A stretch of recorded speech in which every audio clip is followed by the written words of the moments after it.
ಇಲ್ಲಿಗೆ ಬಂದಾಗ ನಾವು ಬೇರೆ ಯಾವ ವಿಚಾರಗಳನ್ನು ಮನಸ್ಸಿನಲ್ಲಿ ಇಟ್ಕೊಳ್ಬಾರದು, ಭಗವಂತನನ್ನೇ ಮನಸ್ಸಿನಲ್ಲಿ ಸ್ಮರಿಸಬೇಕು.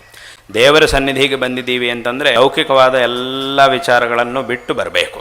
ಇಲ್ಲಿಗೆ ಬಂದಾಗ ಭಗವಂತನ ಶ್ಲೋಕಗಳನ್ನು ಅಥವಾ ಭಗವಂತನನ್ನು ಮನಸ್ಸಿನಲ್ಲಿ ಸ್ಮರಣೆ ಮಾಡಿಕೊಳ್ಳೋದು ಇತ್ಯಾದಿಗಳನ್ನೇ ಮಾಡಬೇಕೇ ಹೊರತು ವ್ಯರ್ಥವಾದಂತಹ ಮಾತುಗಳನ್ನು ಇಲ್ಲಿ ಬಂದಾಗ ಆಡಬಾರ್ದು ಯಾರೂ ಸಹ. ಅಲ್ಲೇನು ನಡೀತಾ ಇದೆ, ಇಲ್ಲೇನು ನಡೀತಾ ಇದೆ, ಅವರ ಮನೆಯಲ್ಲಿ ಏನಾಗ್ತು, ಇವರ ಮನೆಯಲ್ಲಿ ಏನಾಯಿತು ಇತ್ಯಾದಿಗಳ ಬಗ್ಗೆ ಇಲ್ಲಿ ಬಂದಾಗ ಮಾತಾಡಬಾರ್ದು. ಹೊರಗಡೆ ಮಾತಾಡ್ಕೊಳ್ಳೋದಿದ್ದರೆ ಏನು ಬೇಕಾದರೂ ಮಾತಾಡ್ಕೊಳ್ಬೋದು, ನೀವು ಸ್ವತಂತ್ರರು, ಹೊರಗಡೆ ಎಲ್ಲಿ ಬೇಕಾದರೆ ಏನು ಬೇಕಾದರೂ ಮಾತಾಡ್ಕೊಳ್ಬೋದು. ಆದರೆ ದೇವರ ಸನ್ನಿಧಿಗೆ ಬಂದಾಗ ದೇವರಿಗೆ ಅಧೀನರಾಗಿರಬೇಕು ನಾವು.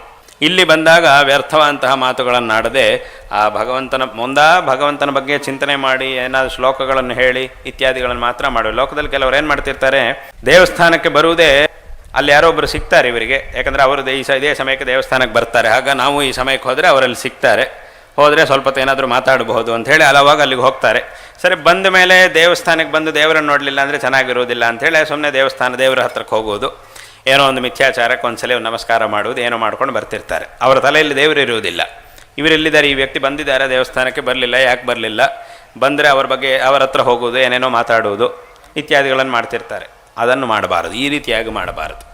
ಆದ್ದರಿಂದ ಎಲ್ಲರೂ ಸದಾಕಾಲ ಇಲ್ಲಿಗೆ ಬರ್ತಾ ಇರಬೇಕು, ಭಗವಂತನ ಅನುಗ್ರಹಕ್ಕೆ ಪಾತ್ರರಾಗಬೇಕು ಅನ್ನುವಂತಹ ವಿಷಯವನ್ನು ಮತ್ತೊಮ್ಮೆ ಈ ಸಂದರ್ಭದಲ್ಲಿ ಹೇಳ್ತಾ ನಿಮಗೆಲ್ಲರಿಗೂ ಸಹ ನಾರಾಯಣ ಸ್ಮರಣಪೂರ್ವಕವಾಗಿ ಆಶೀರ್ವಾದಗಳನ್ನು ಮಾಡ್ತಾ ಇದ್ದೇವೆ. ಎಲ್ಲ ಗ್ರಾಮಸ್ಥರಿಗೂ ಎಲ್ಲರಿಗೂ ಸಹ ಆಶೀರ್ವಾದಗಳನ್ನು ಮಾಡ್ತಾ ಇದ್ದೇವೆ.